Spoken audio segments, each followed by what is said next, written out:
Hi hello नमस्कार. लाईफमध्ये सगळीच नाती IMP असतात, पण आज मला एका नात्याचं महत्त्व जवळून कळालं. जवळून एक नात्याला मी अनुभवलं, ते म्हणजे भाऊ बहिणीचं नातं. खूप वर्षांनंतर आज आपल्या आजी घराच्या बाहेर पडत होता, ते पण त्यांच्या खास माणसांकडे त्या चालल्या होत्या. त्यांच्या माहेरच्या माणसांना भेटायला आपण त्यांना घेऊन चाललो होतो, म्हणजेच त्यांच्या भावंडांकडे. हे आजीचे भाऊ आहेत, किती वयस्कर आहेत, तरी पण भावा बहिणीचं नातं इतकं घट्ट आहे ना. म्हणजे आपण जेव्हा त्यांच्या घरी गेलो तेव्हा त्यांना वाटत होतं की मी माझ्या बहिणीसाठी काय करू काही नाही. अगदी त्यांच्या डोळ्यात पाणी आलं आजीला बघून.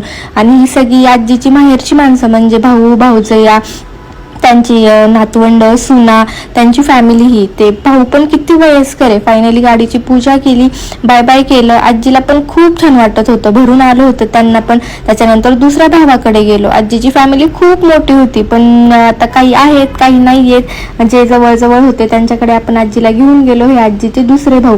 तिथे गेल्यावरती पण त्या लोकांनाही खूप आनंद झाला. मी पण या सगळ्यांकडे पहिल्यांदाच गेले होते, त्याच्यामुळे यांना सगळ्यांना बघून, यांचे स्वभाव जाणून मला पण खूप आनंद झाला. सगळेजण आजीचं खूप कौतुक करत होते. खूप त्यांचं मन भरून आलं होतं की बाबा इतकं वय असताना, एवढा त्रास होत असताना आजी आपल्या घरी आल्या, म्हणजे आजीला घेऊन आले हे लोक आपल्याकडे. त्यांना खूप छान वाटत होतं.